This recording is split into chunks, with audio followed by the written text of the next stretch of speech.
Shalom, everyone, and welcome to this evening's Torah class. We're delighted that you're joining with us.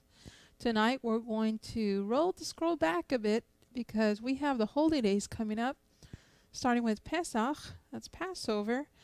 And so we're going to study right into the book of Exodus, chapter 12, verse 21 through 51, and possibly even Numbers 28, verse 16 through 25. I'd like to let you know that we do have an updated chat room policy. Please read that before you enter the chat room. We want to have the opportunity for you all to ask your questions as you grow in the truth in Messiah Yeshua. The more difficult questions that you have, Rabbi David enjoys them. It gets everyone to think in the to expand our thought and biblical conception in the Bible, so we can further understand Yahweh. Let's see, what else do I need to share with you? Okay, about Passover. It is a holy day. It begins on the 14th of Nisan, and we are prohibited from working, and we come together as an assembly to join and rejoice before the Lord for the freedom that we have. And it's a retelling of the book of Exodus, and much like today, we are overcoming all the sinful nature that is within us and being restored back unto Yahweh through Messiah Yeshua. We will begin our broadcast here shortly. We apologize that we're running a bit late, but we will get there soon. Please stand by.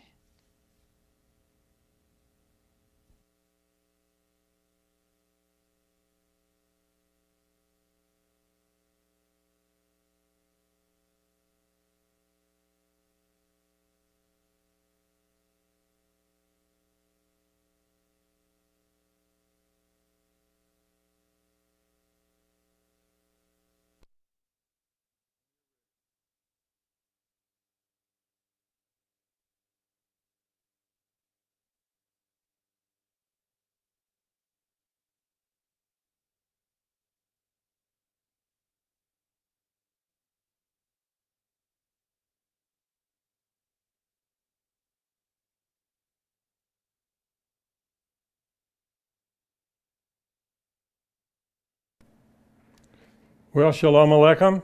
I am here again on Tuesday night to teach the Torah, and I hope that you're ready to learn something from the Torah.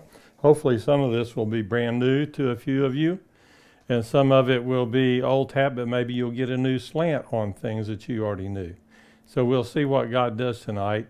He's the teacher, I'm just the mouthpiece, and we'll see where he leads us today. Let's all stand for prayer. Avinu Sheba Shamayim, our Father who is in the heavens, we thank you for your greatness, your love, your mercy, your kindness. We thank you for selecting Israel. We thank you for selecting us to participate with Israel in all of these wonderful blessings of learning the truth of the Torah, the truth of the God of Israel. And we ask you, Lord, to be with us as we study tonight. We ask you, Lord, in particular, that you will teach us more about Passover and about our relationship to you through Passover and the Messiah who became our Passover lamb. We ask you to be with us as we study, anoint our hearing, our understanding, anoint the mouth of those who speak and myself, that I'll be able to teach what you want taught. And we ask you, Lord, to go with us as we march forward in the Torah, studying more about Passover. We ask you, Lord, to just bless us as we study. Everybody repeat after me. Father, I'm hungry. Father, I'm hungry. I ask you to feed me this evening. I ask you to feed me this evening. And I'm thirsty, Lord. And I'm thirsty, Lord. Give us living water. Give us living water. So I'll have plenty to give to others. So I have plenty to give to others. In the name of Messiah Yeshua. In the name of Messiah Yeshua. Amen. Amen. Baruch Hashem. You may be seated.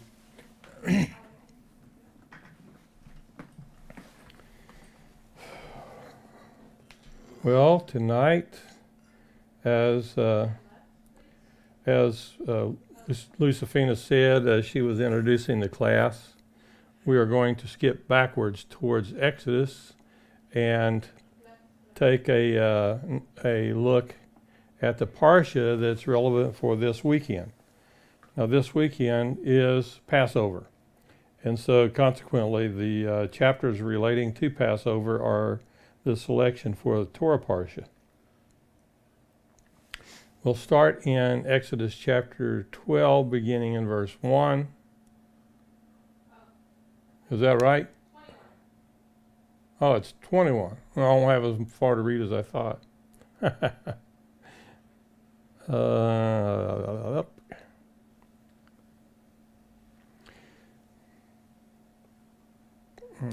not where we're at either.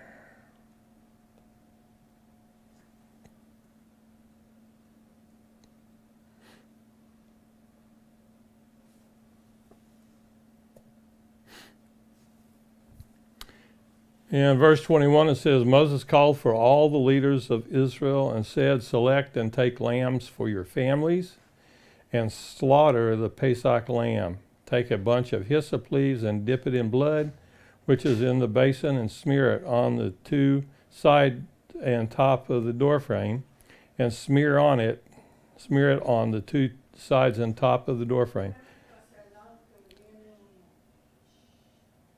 Are you talking to me? Okay. Okay. So it says, then none of you is to go out of the door of his house until morning, for Yahweh will pass through and kill the Egyptians, but when he sees the blood on the top and on the two sides, Yahweh will pass over the door and not allow the slaughter to enter the houses and kill you. You are to observe this as a law, and you and your descendants forever. When you come into the land which Yahweh will give you, as he has promised, you two are to observe this ceremony, where your children ask you, what do you mean by this ceremony? Say, it is the sacrifice of Adonai's Passover, of Yahweh's Passover, because Yahweh passed over the houses of the people of Israel in Egypt, when he killed the Egyptians, but spared our houses.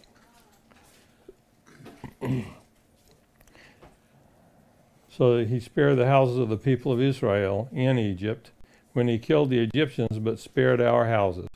The people of Israel bowed their heads and worshipped, and then the people of Israel went and did as Yahweh had ordered Moses and Aaron, and that is what they did. At midnight, Yahweh killed the firstborn in the land of Egypt, from the first of Pharaoh sitting on the throne to the first of the prisoners in the dungeon, and all the firstborn of livestock. Pharaoh got up in the night, he and all his servants and all the Egyptians, and there was a horrendous wailing sound in Egypt, for there wasn't a single house without someone dead in it. He summoned Moses and Aaron by the night and said, up and leave. This is Pharaoh summoning Moses. He says, get up and leave my people, both you and the people of Israel, and go and serve Yahweh your God as you said. Take both your flocks and your herds as you said, and get out of here. But bless me too. The Egyptians pressed and sent the people out of the land quickly, because they said, otherwise we'll all be dead. Verse 34, the people looked through their, the people took their dough before it had become leaven, wrapped their kneading bowls in their cloths on their shoulders, and the people of Israel had done what Moses said, and they asked the Egyptians to give them silver and gold jewelry and clothing, and Adonai made the Egyptians do so, favorably disposed towards the people, that they had let them have whatever they requested, and thus they plundered the Egyptians. The people of Israel traveled from Ramses to Sukkot, some 600,000 men on foot, not counting children. A mixed crowd also went up with them, as well as livestock in large numbers. both flocks and herds. And they baked matzah loaves, that's unleavened bread, from the dough they had brought out of Egypt, since it was unleavened, because they had been driven out of Egypt without time to prepare supplies for themselves. The time the people of Israel lived in Egypt was 430 years. At the end of the 430 years to the day, all the divisions of Adonai left the land of Egypt. This was at night, a night when Yahweh kept vigil to bring them out of the land of Egypt. And this same night continues to be a night when Yahweh keeps vigil for all the people of Israel throughout all their generations. Yahweh said to Moses and Aaron, "This is the regulation for Pesach. No foreigner is to eat it, but if anyone has a slave that he bought for money, when you have circumcised him, he may eat it. Neither a traveler or a hired servant may eat it. It is to be eaten in one house. You are not to take any of the meat outside of the house, and you are not to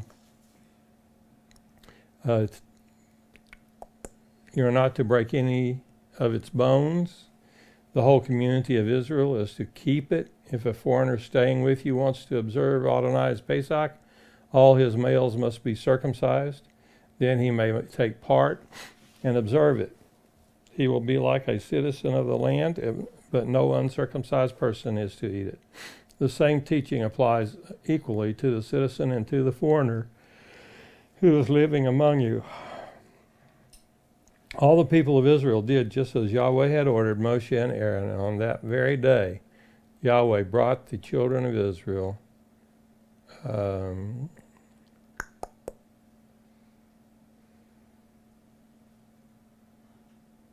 think I didn't scroll correctly here.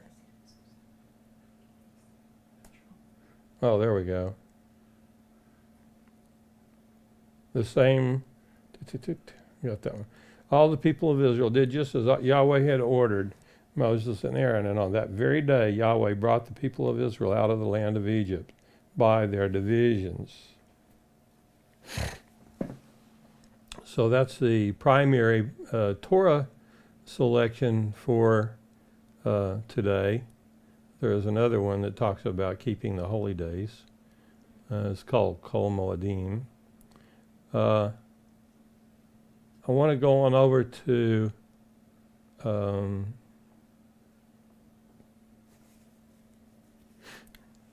think I want to go up a little bit because we didn't read the part about the Passover lamb and how it's to be handled.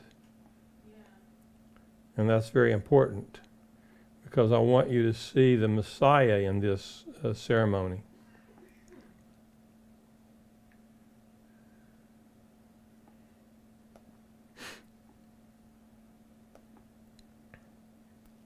Okay, here we go.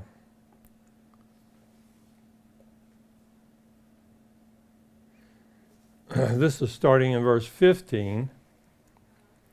It says, "For 7 days you are to eat matzah, which is unleavened bread. On the first day remove the leavening from your houses. For whoever eats HaMatzah, or leavening, is from the first to the 7th day is to be cut off from Israel. On the 1st and 7th days you to have an assembly and set aside for God. On these days no work is to be done except that which each must do to prepare his food. You may do only that. You are to observe the feast of Matzah, for on this very day I brought your divisions out of Egypt, and therefore you are to observe this day from generation to generation by a perpetual regulation. From the evening," this is where it gets very interesting, "from the evening of the 14th day of the first month until the evening of the 21st day, you are to eat matzah." You're commanded to eat unleavened bread. "During those 7 days, no leaven is to be found in your houses." This still doesn't go all the way back to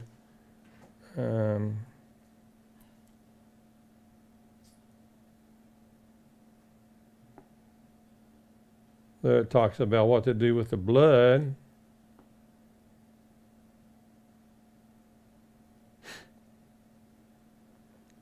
Okay.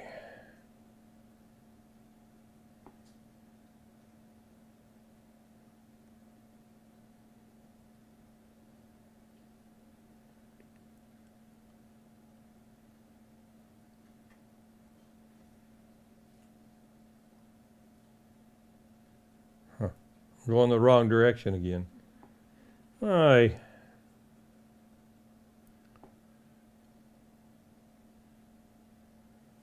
Here we go. I think this is it. Yeah. We'll start in verse 1.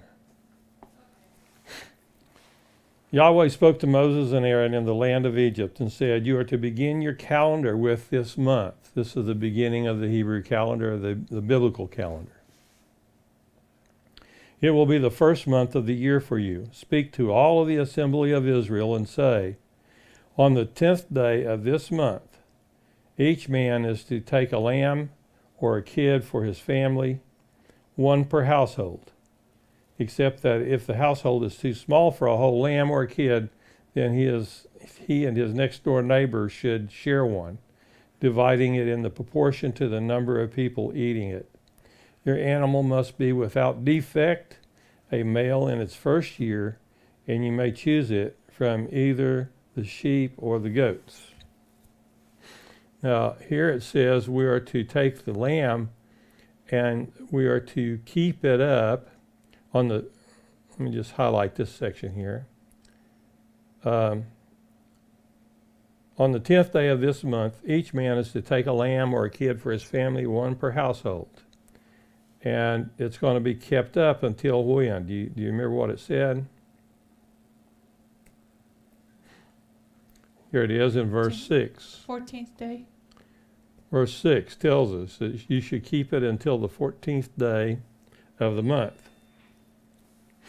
From the 10th day to the 14th day. How many days is that?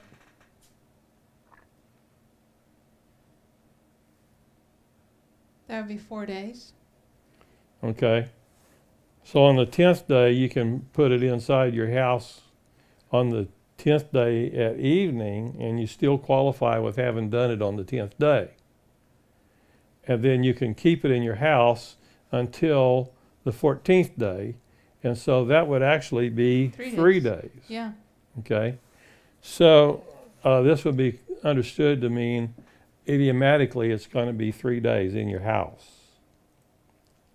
And it's permissible. Now, when did Messiah, Yeshua, begin to minister? Does anybody know?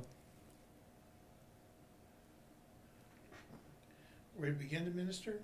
Mm-hmm. And when he became 30? When he was 30 years old. That's correct. 30, yeah. And how long did he study? How long did he teach in Israel before he was cut off? 3.5 years. 3.5 years. That's correct. Okay. So his ministry actually began at the Feast of Tabernacles and ended at the Feast of Passover. It was 3.5 years. So, how long was this lamb kept up in the house before it was slaughtered? Approximately 3.5 days. Does that sound like prophecy? Yes. So the prophecy of keeping the lamb up for 3.5 days is a prophecy of the Messiah being kept up and looked upon, examining him closely, trying to find some fault in him for 3.5 days in Israel. 3.5 years, a day for a year. So we can see then that this Passover lamb has a direct connection to Messiah Yeshua in many different ways. First of all, they bled him completely, drained of blood, and his blood was used upon the doorposts of our hearts and our minds to mark us as being saved. We're not going to die I'm glad because I'm a firstborn child. So they take some of the blood and they smear it on the two sides and the tops of the door frame. And I've done this before, but I'll show you once again. We've got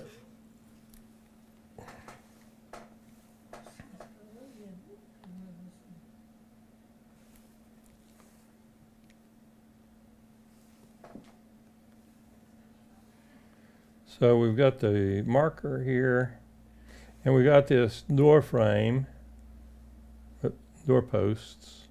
If I could draw straight, it'd be better. That's about the crookedest doorpost I've ever seen.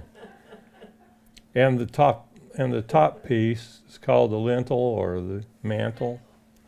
And these are the frame of the door. If we put the doorknob on it right here, you'll definitely recognize that as a door, right? It looks like the door in anybody's house. Okay. So what we're going to do now is we're going to change our size of our dot so it's more appropriate for painting, smearing the blood all over the doorposts and the top piece. And so here we go. We're painting it, right? Oh yeah, there's that blood. Oh yeah, we want that death angel to make sure to see the blood, because our children's lives will depend on that angel seeing the blood. And we also do the top frame of the lintel. And there we have it. Now, you don't think, let me just take off some of this.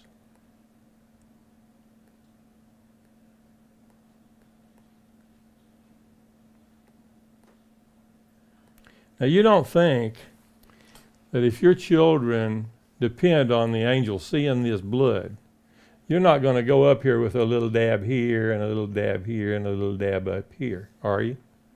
No. Your firstborn child may depend upon you making sure that the blood is seen, so you're going to go like this. And you're going to smear that all over that door frame. And make sure it gets sloppy enough it even gets on a house, you know. We want you to know we're doing what you told us to do, so don't kill our kids. And so this makes the Hebrew letter chet. Now the door frame by itself makes the letter chet, but what are we doing with the blood? We're covering the chet. And the Hebrew word chet means what? Do you know? It means sin. So you're covering your sin with the blood of the Lamb. Isn't that what Messiah did? Messiah Yeshua? So this is very much tying the Messiah into this festival called Passover. One time we had some folks come to us from the Hispanic community, and they were telling me how that God didn't want them keeping the festivals. And I said, well, who said that? And they said, well, our pastor said that the Passover and the Feast of Sukkot and none of that, we're not supposed to be keeping it. I said, you need to look that up in the Bible, because that's not so. So we're going to go back over to the Bible here, and I'm going to do a little delito there. And we're going to take a look at what God says to us through the Brit Hadashah, which is a new covenant. And even in the Old Testament, it tells us some instructions. Even here it said the foreigner who lives among you, if he's circumcised, he can keep the Feast of Passover. Doesn't it? Yes. So is it okay for foreigners to keep the Feast of Passover? Yes. Yes. It is more than permissible. God wants us to, and I'll show you that in 1 Corinthians chapter 5 here in just a few minutes. But let's take a look here at, I want to show you the Feast of Sukkot, where it gives a direct commandment. Yeah.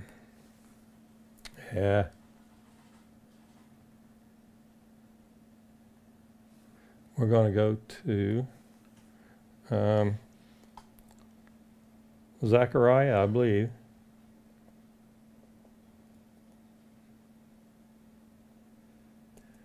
Zechariah chapter 9? Is it 9? I'm trying to remember. I'll look at 9 first and just see if it's there. Well, it's not 9 because it didn't go that far. Zechariah chapter 8? 7? He'll give me a 7. No bidders? Okay, well, and he'll give me a 6. Maybe it's not Zechariah.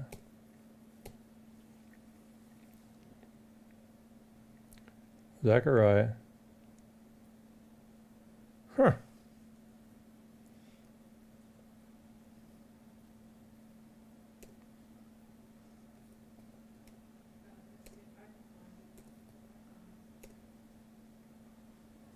Well, it doesn't like any of these.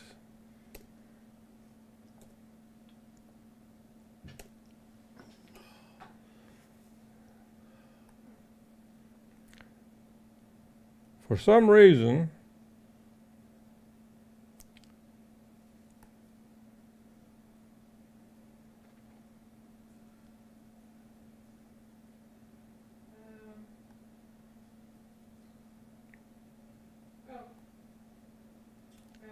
what?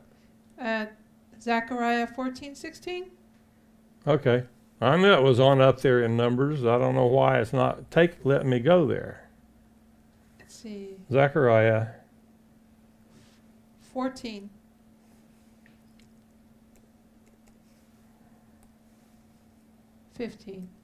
Wait, 16, excuse me. 1:6. For some reason, it won't let me back up either. This is really getting to be a little bit of a nuisance here. 14. And starting in what verse? 1:6. 16, okay. Yes, sir. Yeah. So Zechariah 14, verse 16 says, "Finally, everyone remaining from all the nations that came to attack Jerusalem will go up every year." How often? Every year. Every year, to worship the King, Yahweh Tzevaot, the Lord of hosts, and to keep the festival of Sukkot. So, does this say that all the nations are going to be keeping the feast of Sukkot? It does, doesn't it? Yes. And so, if any of the families of earth, if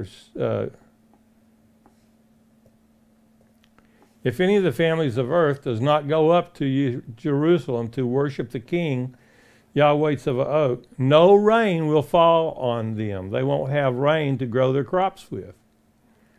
If the family of Egypt doesn't go up, if they refuse to come, they will have no annual overflow from the Nile.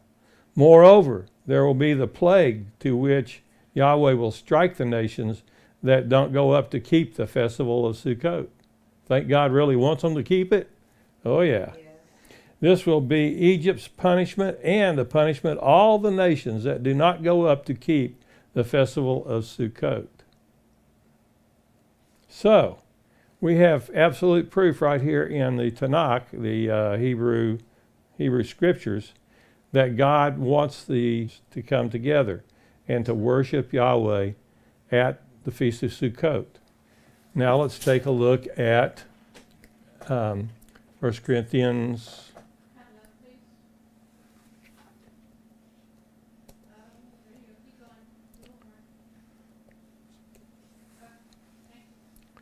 Okay, this is 1 Corinthians chapter 5. And we're going to go down to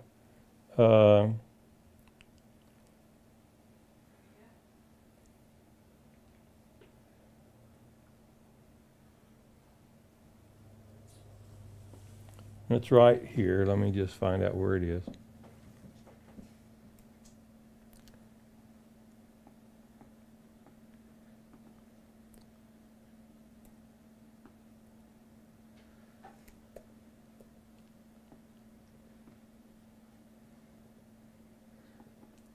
Okay. This is verse 6, 1 Corinthians chapter 5, verse 6. It says, your boasting is not good. Don't you know the saying, it only takes a little leavening to leaven the whole batch of dough? Get rid of the old chametz, the old leavening, so that you can be a new batch of dough, because in reality you are unleavened. For our Passover lamb, the Messiah, has been sacrificed, so let us celebrate the Passover Seder, not with leftover chametz, the chametz or the leavening of wickedness and evil, but with the matzah of purity and truth.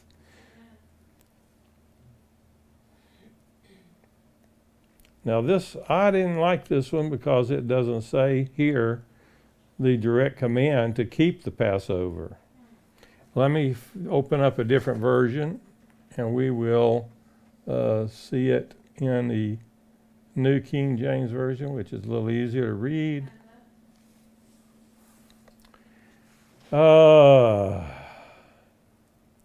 Yeah, verse 8. Look what it says right here.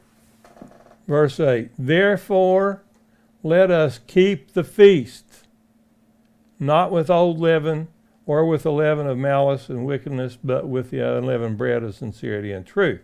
So we are supposed to keep the feast of Passover, and this is written to the Corinthians who lived in Greece. They were not Jews, but he said to them, let's keep this feast. Yes.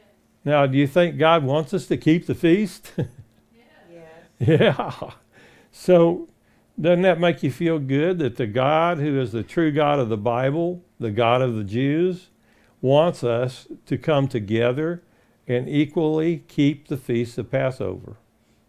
And even, as we learned in that other scripture, it says even the feast of Sukkot we're supposed to keep. And so it's a very important time to come together to worship Yahweh. What do you think of that? Any comments or questions? Does that make you want to keep it? Yes. Yeah. And so we like to keep it every year. And we like to keep it according to the instructions found in the Bible. Now I want to show you the rest of the Torah reading for this week's. There we go.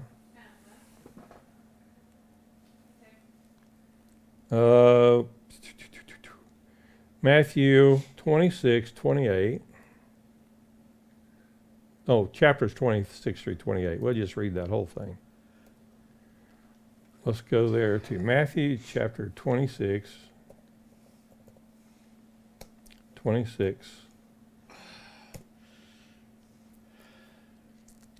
And this is where Yeshua was plotted by the people, by the leadership of Israel and of the Roman Empire, to kill him. And it's because he was called out by John the Baptizer, John the Baptist, that he was the one who would become the king of Israel. Yeah. And of course, this threatened Herod's position because he wasn't really even Jewish. And so he was afraid of anybody who would come in and take over his throne, take away his right to be king. So anyway, in chapter 26, verse 1, it says, it came to pass when Yeshua had finished all these sayings that he said to his disciples, you know that after 2 days is the Passover, and the Son of Man will be delivered up to be executed, to be slaughtered.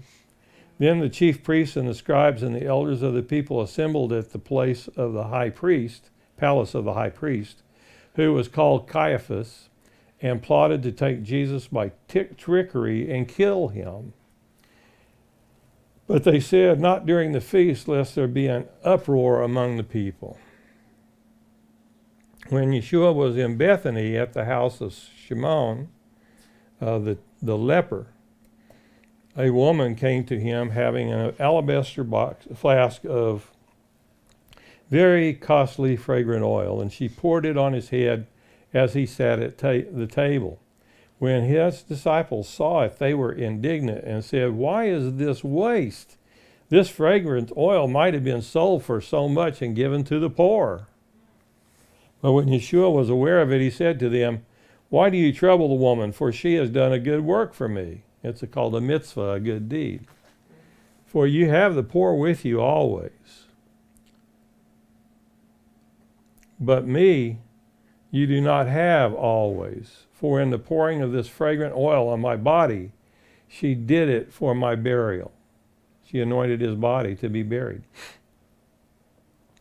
"Surely I say unto you, whenever this gospel is preached in the whole world, that this woman has done this will also be told as a memorial to her." How many of you have heard this story where this woman took these expensive perfumes and things and poured it on him, anointed his feet even?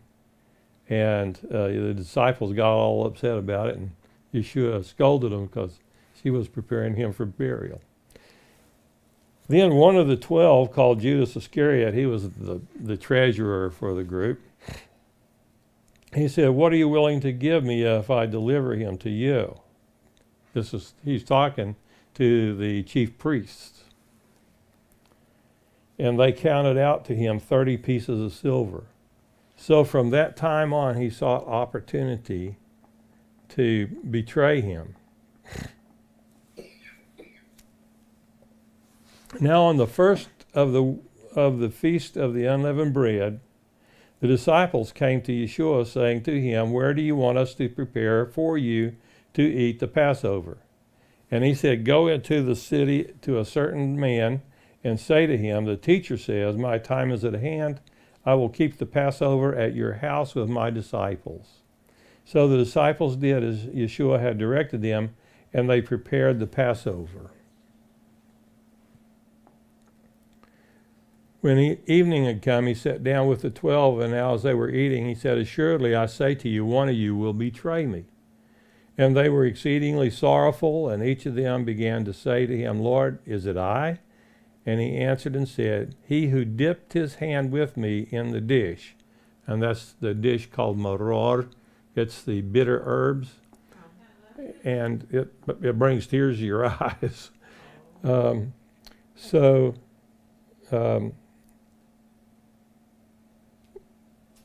He who dipped his hand with me in the dish will betray me. The Son of Man indeed goes just as is written of him, but woe to the man by whom the Son of Man is betrayed. It would be better for him if he had not been born. Then Judas, who was betraying him, answered and said, "Rabbi, is it I?" And he said, "You have said it." This is a idiomatic joke. In Judaism, it is tradition that a rabbi would never betray his foe. Say that again?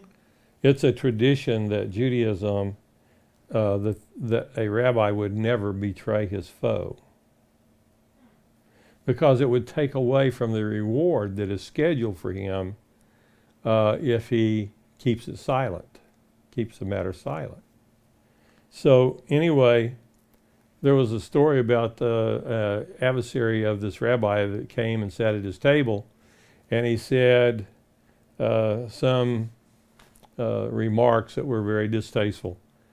And then he said to the rabbi, "What do you think of this?" And he said, "Well, that's pretty interesting, but what do you say about it?" And he said, "Well, I think this means this." And then the rabbi smiled, and he said, "You have said it."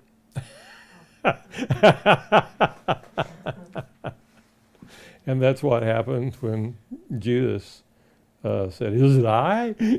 You have said it. What? Open mouth and insert foot. Yeah, exactly. So Jesus, as they were eating, Jesus took bread, blessed it, and broke it, gave it to the disciples and said, "Take it, eat it, this is my body." And then he took the cup and he gave thanks and gave it to them, saying, drink from it, all of you, for this is my blood. the blood of the new covenant, which is shed for many for the remission of sins. But I say to you, I will not drink of this fruit of the vine from now on until the day when I drink it anew with you in my Father's kingdom. And when they had sung a hymn, they went out to the Mount of Olives. Okay, so that's Matthew's reference. There's another one I wanted to read for another reason.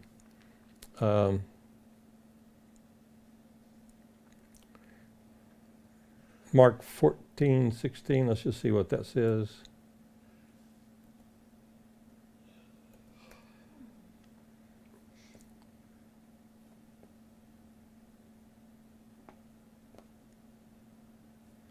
Mark.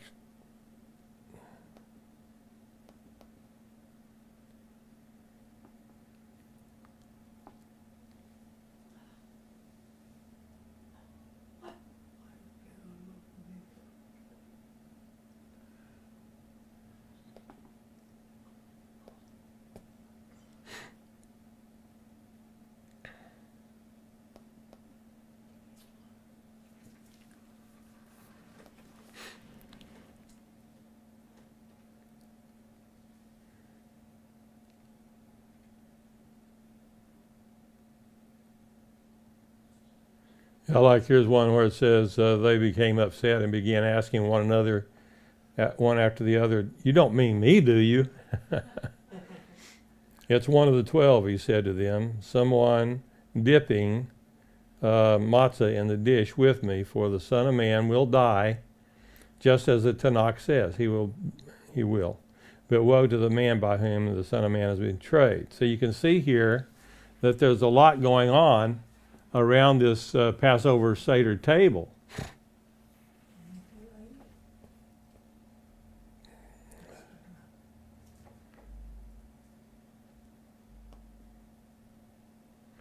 So anyway, I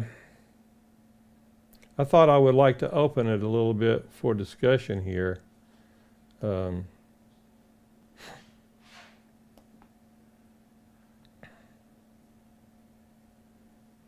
So you've seen a couple of things here in the New Testament that very clearly points out that Yeshua is the Passover lamb, and that he is the one who is sacrificed to take away the sins of the world. I've read so much Jewish commentary about Passover that it's very eerie to see it all in print by people that don't even believe that Jesus is the Messiah. They don't believe he's the sacrificial lamb. So when they make comments in there about the messianic nature of the Passover Seder, it just sounds like it's written right from the book about Yeshua and his life. How does that make you feel? What do you think of when you hear that?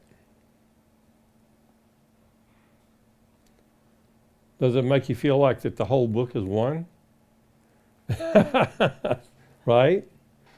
So Yeshua predicted in the Tanakh that he would die and that he would be betrayed likely. In fact, in the Psalms, it actually says by how much. It says 30 pieces of silver in the Psalms that he would be paid to betray him with. Well, Tanakh, Rabbi. I'm sorry? What's the Tanakh? Well, it's an acronym, and it means the Torah, the prophets, and the writings of the kings. So the Torah, Nevi'im is the prophets, and the Kotavim is the writings of the kings. And it's the entire Old Testament. Is that what you wanted to know? Yes. Okay. Well, what did God say about the kingdoms that refused to even come up and keep the Feast of Sukkot? It's sitting on my Bible open right here if you want to go back there. They would be cut off and there would be no rain. They would get no rain. But then it goes on and it says some other things about the punishment that will come upon them. It says, when that day comes in verse 20. If I can get the thing to down page here. When that day comes, this will be written on the bells worn by horses, consecrated to Yahweh.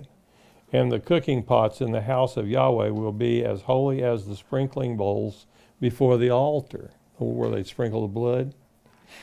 And yes, every cooking pot in Jerusalem and Yehuda will be consecrated to Yahweh. Everyone who offers sacrifices will come and take them and use them to stew the meat, and when that day comes, there will no longer be the merchants in the house of Yahweh Sabaoth.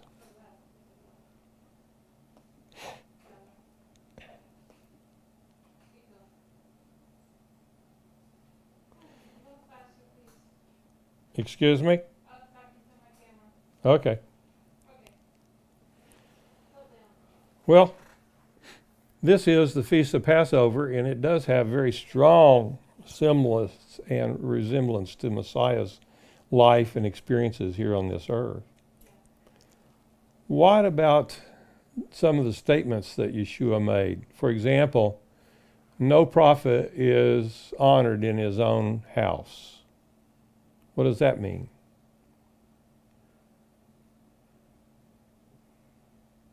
Anybody remember that?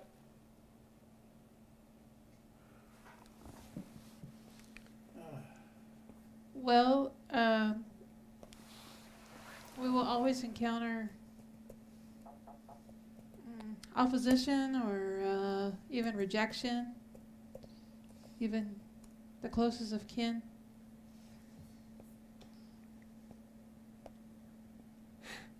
Just like he did. They reject him. Okay, it's Matthew chapter 13.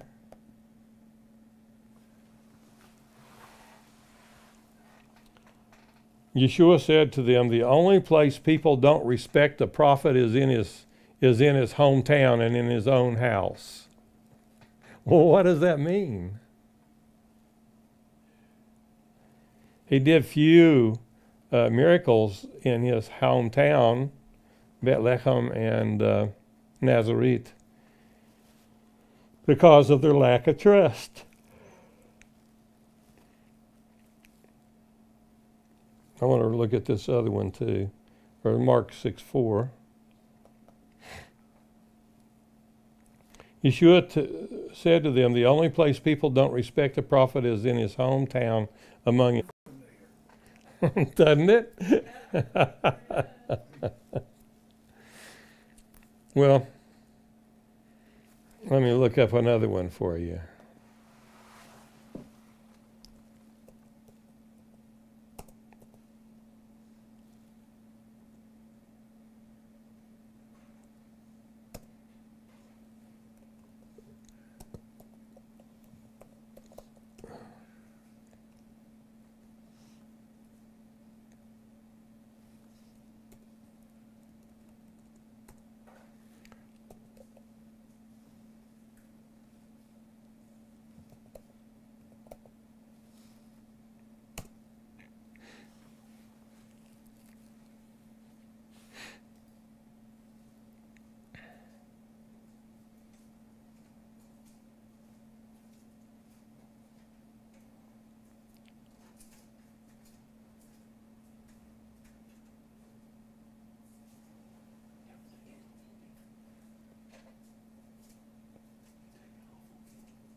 Let's see here. Trying to find out where this reference is that I wanted to show you. Not that one.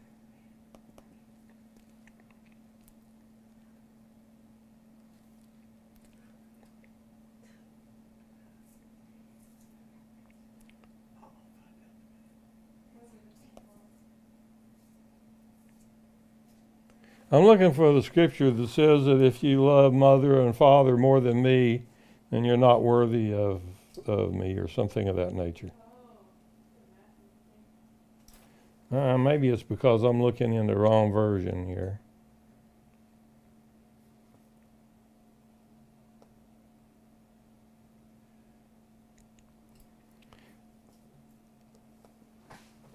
Okay.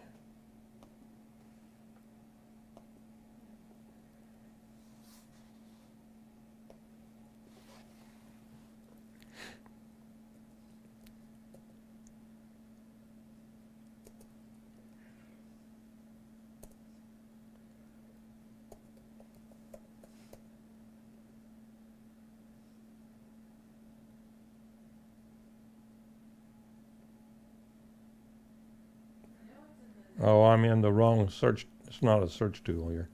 Hold on. We'll get there again. I promise.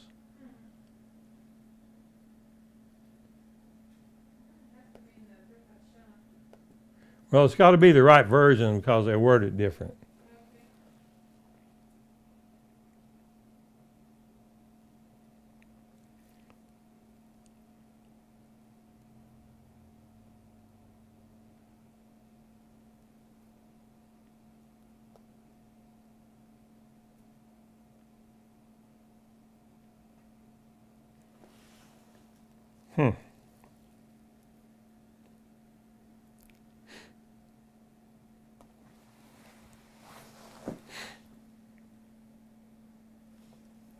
What version are you using, sir?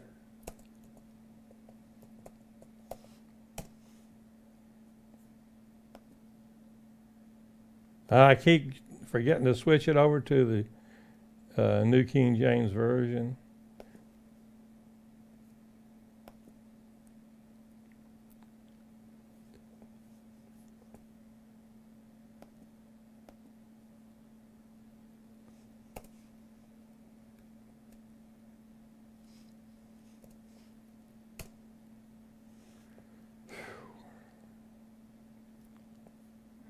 Okay, here we go. If anyone comes to me and does not hate his father and mother, wife and children, brothers and sisters, yes, and his own life also, he cannot be my disciple. That sounds kind of harsh, doesn't it? Yes. So what do you think that means? This is from our loving baby Jesus here. I don't know what to make of it. What does the original language say? Well, let's just open it up here and see.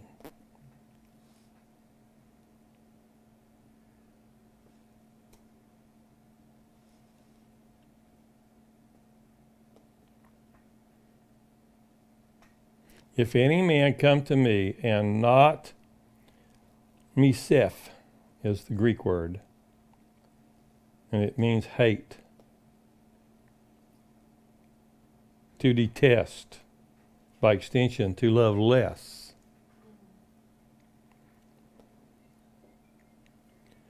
His father, his mother, and his wife, and his children, and brothers.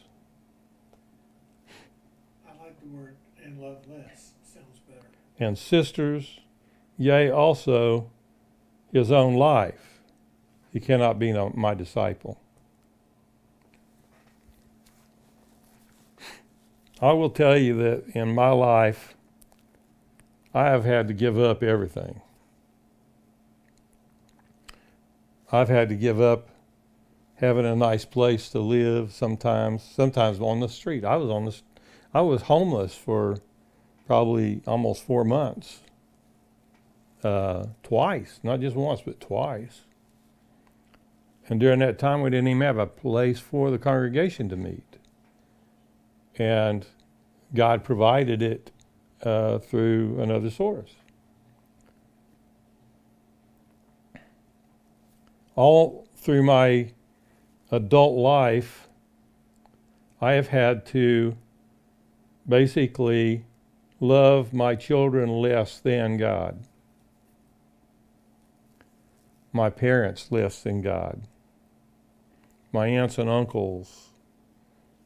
Everything that was important to me, I had to love it less than God. My children never understood that. And of course, they hate me for it.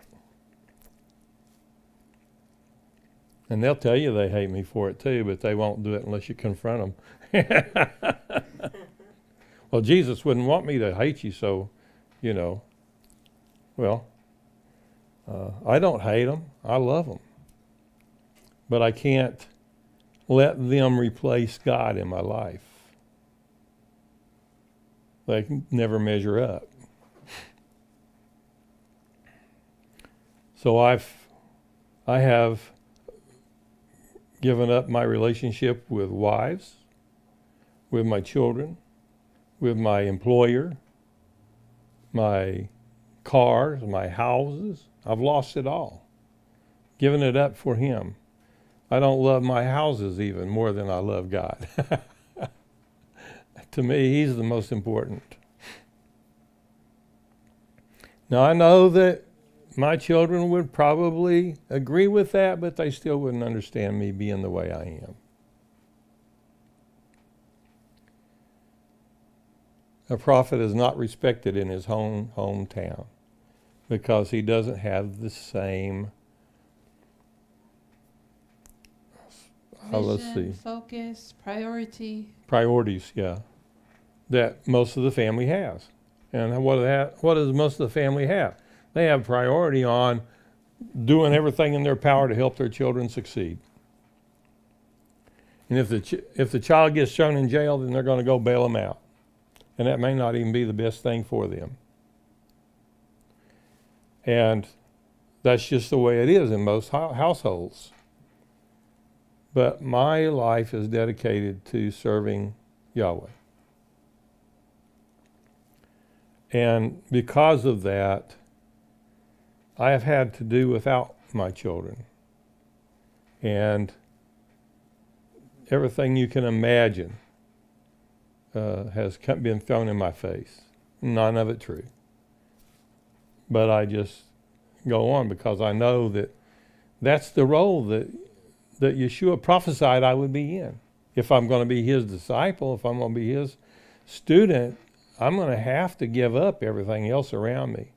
And you can see that again too in the Apostle Paul's life where he said, I die daily. Yeah. And so that's what we all have to do that are wanting to be closer to God and to the Messiah and be able to serve Him. It's a life of sacrifice, self-sacrifice.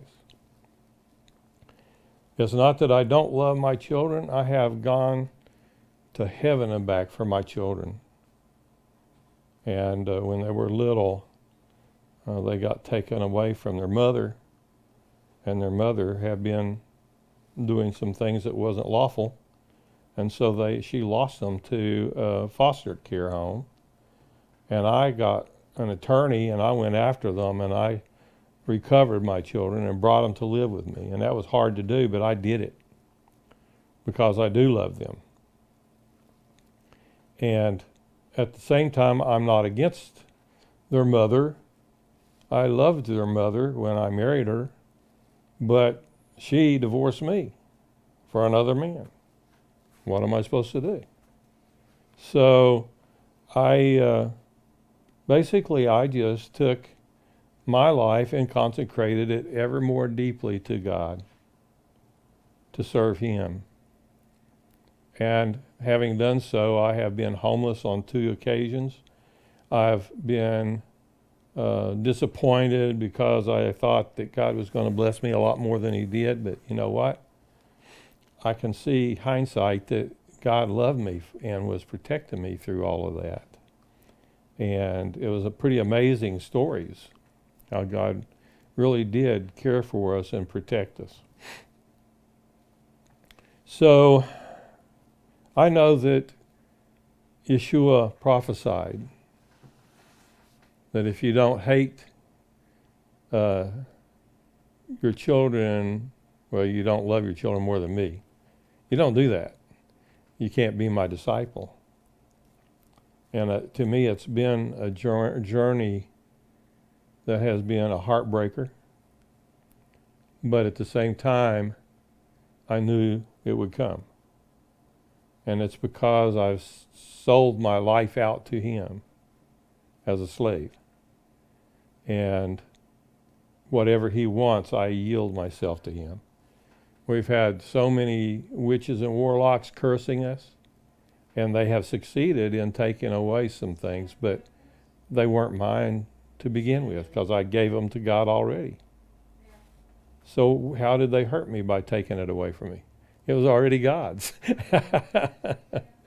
So anyway, that's just the way it's been. I have not had any friends of this world. They haven't come flocking to me to hear about God. I mean, I thought sure that a lot of people would want to know what I know. And I stood still and obeyed God. And I didn't use any of the little schemes and tricks that other people use to try to advance their ministries. But I've just simply sat here and done day by day what God says. And that by itself always seems to get me in hot water with the rest of the religious community. But I'm going to keep doing it because that's not the important thing to me. The important thing is to demonstrate my love for God by obeying his instructions. So that's what I've done. And I will tell you that my wife's family is more of a family to me than mine has ever been. And it's wonderful to have her and her family support. And it blesses my soul. And so I thank those who are standing with me in the face of all the heat and the adversity that's come against me. I really have to do what I'm doing, you know, and it's because of my love for God. Yes. So if it gets me in trouble, then I'll stay in trouble. Is any of this helpful? To help you understand where I'm coming from? Yes. I would love to have a good relationship with my children. I've got a daughter that I haven't really seen since she was a teenager. And her mother told a bunch of lies against me, and she decided she didn't like me very much, and she's been staying there ever since. Well, I know that those things that I've been accused of are not right. They're lies. But they lied against Yeshua. Why shouldn't I expect that of me too? Yeah. So we keep on doing what we have to do. I will say it very clearly for those who don't know. I love my children. I love them passionately, and I want to be a good father to them. But I can't be a good father to them if they remove themselves from me. And so that's where the problem lies. And I've got children that would love to just ruin my ministry. Well, I don't know. I don't understand that. I didn't do anything to them. But they've been told that I have, and they've believed it. So what am I supposed to do? I just continue to serve Yahweh and expect him to one of these days work it all out, and I will have a better relationship in the end with my children than anybody has by compromising their faith for their children. Yeah. Yes. And that's basically the way the cookie crumbles. Speaking of which, I wanted to talk just a few minutes about how we as Messianic Jews keep the Passover Seder. Messianic Jews means we believe in Yeshua. And we keep the Seder in the very same way as prescribed in the Bible. We eat unleavened bread. We do not have any leavened products in our home during the Feast of Passover. And starting on about Thursday, we will have accumulated all of the HaMatzah from the house. We'll put it in a big paper bag and we'll take it outside and burn it. Some of it can be given to the poor, but we're not supposed to keep it in our house. So that's what we do. We're going to have lamb in our Passover meal because the Bible nowhere forbids it. It does command it. And it does not forbid it anywhere. And so we're going to have Passover lamb for the Passover meal, the Seder. And we're going to have lots of good food. And we're going to try to get the best quality food we can get. And we'll get Mr. Chef Regal here to help us cook it. And we're going to have a good time at Passover. For 7 days, we are not allowed to have any HaMatzah in our house or to eat any HaMatzah.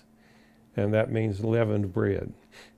Now, I will tell you that each person needs to have their hearts be led by the Holy Spirit. And there are big arguments as to whether or not using baking powder is the same thing as leavening. It's not in my book because it's not soured. Leavening is, you've heard of sourdough bread? The dough is soured and that's why it puffs. Okay? And so baking soda, baking powder, I guess it is, doesn't fit in that same category. We use baking powder in biscuits and in flour tortillas and all kinds of things. But it's not considered to be leavening by us in this community. And if you feel like that's not right and you don't want to eat anything that even has baking powder in it, then that should let your heart guide you and let the Holy Spirit be your king. And do what he shows you, and you can't go wrong. But I know people that throw out all the baking powder and all this and all that and everything that's got, doesn't have any leavening in it, but that says it's got baking powder, so they throw it out, dump it out. And so there are some times when I throw things out that doesn't have leavening in it because it's old. I don't want to keep old unleavened products around because it could possibly develop some yeast in there that would cause it to puff up and be leavened. But if I'm baking fresh biscuits or fresh tortillas and I want some baking powder in there, I don't have any problem with putting a little bit of baking powder in there. And it does, as a chemical reaction, it does puff up the bread a little bit, but it's not considered to be leaven. Okay? So the instruction is don't let the bread sour. And how long can you leave flour wet before it begins to leaven itself? Self-leavening. 18 minutes. Wow. So you have to bake it immediately. As soon as you put the moisture in it, it needs to be baked, and that way it doesn't self-leaven. What about angel food cake? Oh no, not that. We love angel food cake at Passover time because it has no leavening whatsoever in it. It has some air beat into it by a blending process rather than by a leavening agent or by baking powder. And so it doesn't have any leavening agent whatsoever, but the eggs are beat up until they're light and fluffy, and you mix the flour in with it and it becomes an angel food cake. Yes, sir. Well, my assumption is that when you cook in, my assumption is that when you cook with carbonated water, soft drinks, Right. that is also not leavening. That's correct.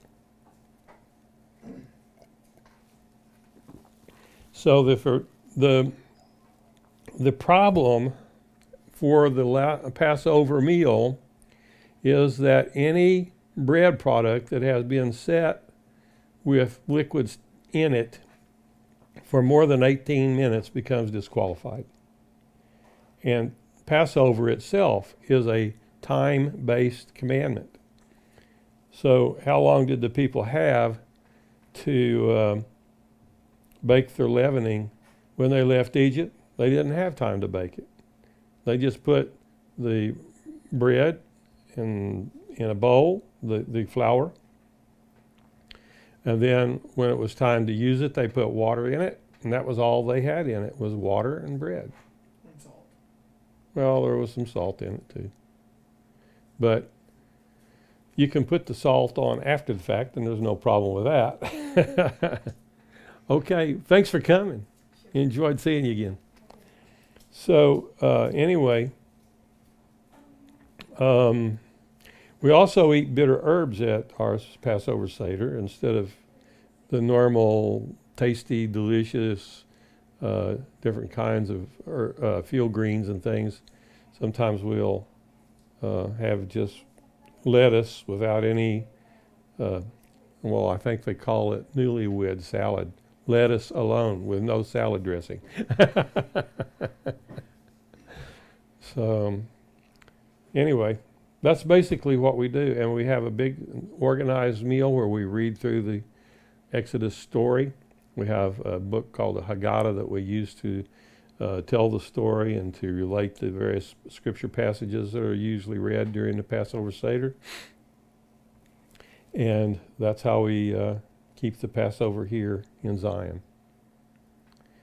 And if anybody wants to come, you have to let us know, because it's a lot of preparation to get ready for it, and we'd need to know that you're coming. So if you want to come, please call us and let us know, and we'll see if we can accommodate you. That's right. Okie dokie. Did I leave anything out important?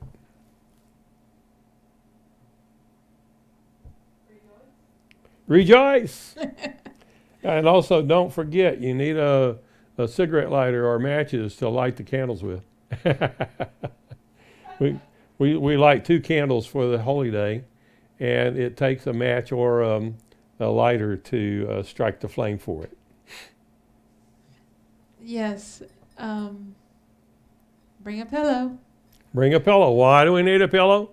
to recline. So we're going to recline. Why are we reclining? That's a good question. Because we're not slaves. Yeah. Slaves don't get to recline, but sons and children of the king, we get to recline. Man. So there's a lot to it, and we're doing the same thing that our people have done for thousands of years, and we're telling the same stories, and we're getting to know the same truths, biblical truths that God has given us to celebrate the Passover with.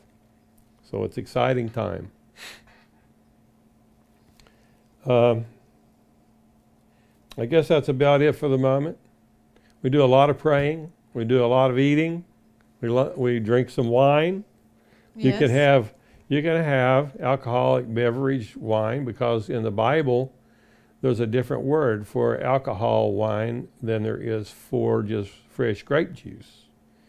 And so the one that's called yayin is wine. And the one there's another word for the others. I don't have it on the top of my head right now, but fresh juice is not considered wine. And so if you want to drink wine at the Passover Seder, I would like to encourage you to participate, but don't abuse the wine. Be sober and vigilant and enjoy the Seder with your whole heart. We like to sing Dayenu because it would have been sufficient for us if God had only brought us out of Egypt but didn't get us over to Mount Sinai. It would have been sufficient, but he took us there and he gave us the commandments too. So for this we sing a song called Dayenu. Means it would have been sufficient for us.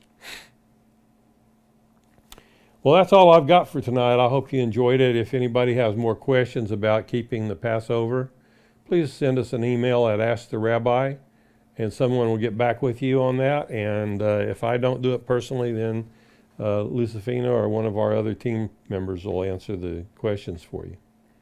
So I hope you have a wonderful time getting ready for the Passover. You have to clean out all the leaven and get the house ready. And then when the time for Passover comes, you'll be all set and good to go. Amen? Amen. Well, that's it for tonight. God bless you and shalom.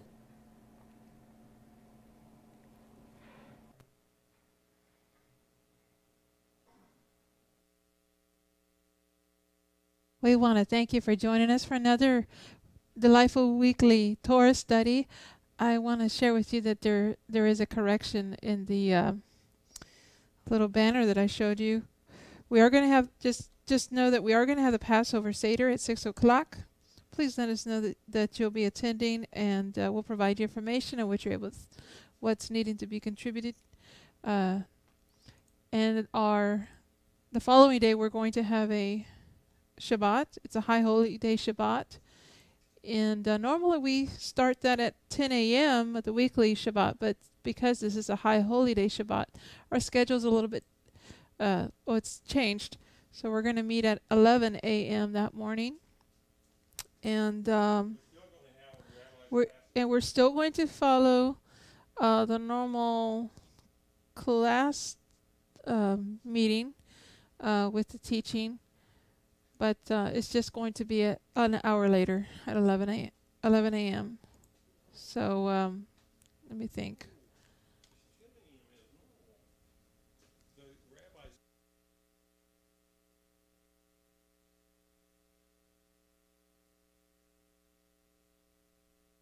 Okay, I've been scratch that previous information. We had a bit of miscommunication. We're going to go ahead and do the 10 a.m. Bible issues class, followed by our 11 a.m. service. Remember, it is a High Holy Day, though. So Passover is the 15th. Is the 14th day at evening till the 15th day at evening. So it's a 24-hour time period. We can have as long a service as we want. Okay. Thank you for joining us.